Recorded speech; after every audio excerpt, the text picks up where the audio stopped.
Tubular reabsorption and secretion. Reabsorption जो है ये सेकेंड बेसिक फंक्शन है नेफ्रॉन का और कलेक्टिंग डक्ट में ये देखने को मिलता है। एपिथेलियल सेल्स जो है ये रेनल टिब्यूल में प्रेजेंट होते हैं, डक्ट में प्रेजेंट होते हैं जो इस रीअब्जॉर्प्शन में हेल्प करते हैं। प्रोक्सिमल टिब्यूल जो कन्विलेटेड प्रोक्सिमल टिब्यूल है उसमें जो है लार्ज कंट्रीब्यूशन देखने को मिलता है, रीअब्जॉर्प्शन वहाँ पर लार्ज अमाउंट में होता है।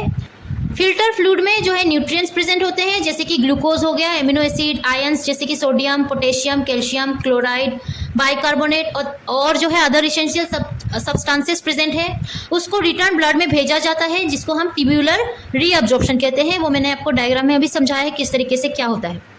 Only a small percentage, if any, of filtered plasma constituents that are useful to the body present in the urine, most having been reabsorbed and returned to the blood। अच्छा, ये जो है ये point में आपको समझाया गया है कि यहाँ पर जो फिल्टर प्लाज्मा है ये बेसिकली वो फिल्टर फ्लूइड है जो ग्लोमेरुलर फिल्ट्रेशन फ्लूइड जिसको हम कहते हैं, ग्लोमेरुलर फिल्ट्रेशन के थ्रू जो है बनाता है, उस फिल्टर फ्लूइड को यहाँ पर फिल्टर प्लाज्मा कहा गया है। बेसिकली इसको ही हम आगे यूरिन बोलेंगे।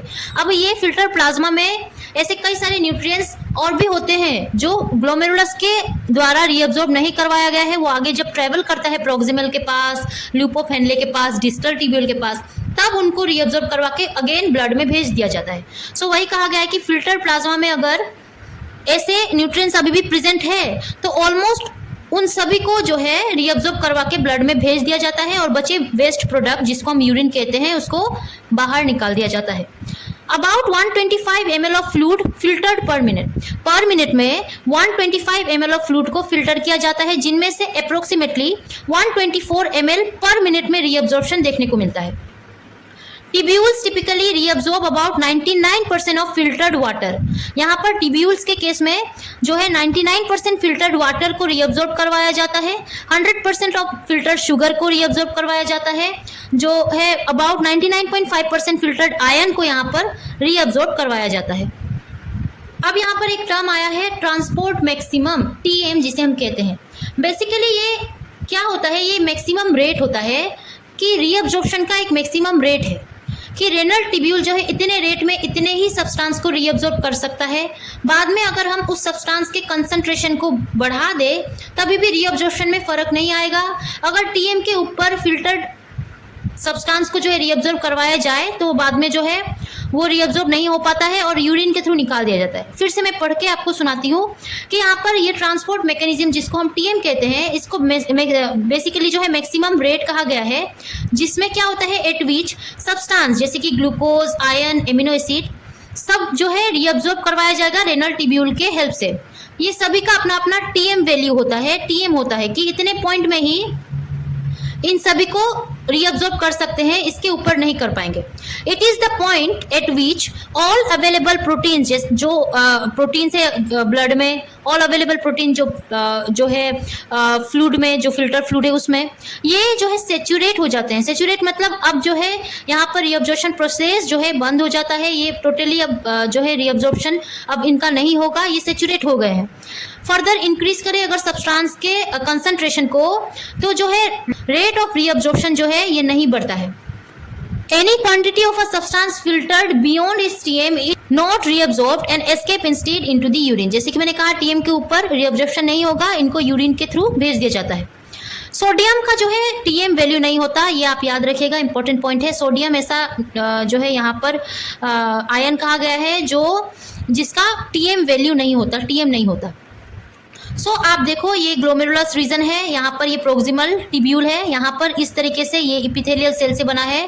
सो यहाँ से ये जो सोल्यूट है, जो न्यूट्रिएंट्स है, वो यहाँ से इस तरीके से ब्लड में जो इफरेंट आर्टेरियल इनके पास इस तरीके से प्रेजेंट होता है, वो इफरेंट आर्टेरियल में ब्लड प्रेजेंट है। सो इधर फिल्टर्ड फ्लूइड जो ग्लोमेरुलस के हेल्प से बना है वो आगे प्रोक्सिमल टिब्यूल के पास ट्रेवल करता है और प्रोक्सिमल टिब्यूल को ऐसा लगता है कि वहाँ पर ऐसे आयंस अभी भी प्रेजेंट है जो हमारे बॉडी में लग सकता है, आगे जाके काम आ सकता है, उसको ये इस तरीके से भेज देता है उस ब्लड में जो इफरेंट आर्टेरियल में प्रेजेंट है।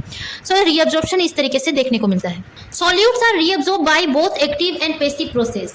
एक्टिव प्रोसेस क्या है, जहां पर एटीपी को यूज किया जाता है, एटीपी हाइड्रोलाइज करके जो है पंप किया जाता है सब्सटेंस को टिब्यूलर सेल के बाहर, और जो है ये कैसे होता है अगेंस्ट द ग्रेडियंट होता है, मतलब लोअर कंसंट्रेशन से हायर कंसंट्रेशन में।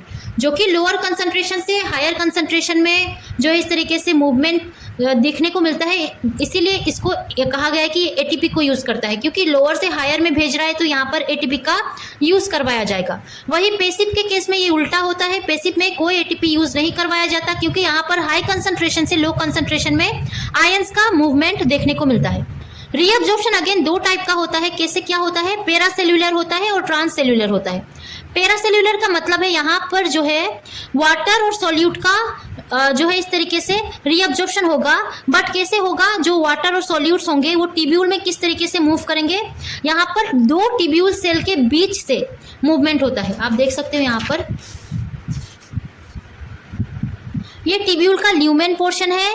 ये जो आप देख रहे हो बेसमेंट मेम्ब्रेन सेल है, टिब्यूलर सेल। बीच बीच में टाइट जंक्शन प्रेजेंट है। टाइट जंक्शन क्या करते हैं? जैसे कि गैप जंक्शन, टाइट जंक्शन, ये क्या करते हैं? आयंस के मूवमेंट में हेल्प करते हैं। ये मेम्ब्रेन प्रोटीन आप बोल सकते हो जो आयंस के मूवमेंट में हेल्प करते हैं।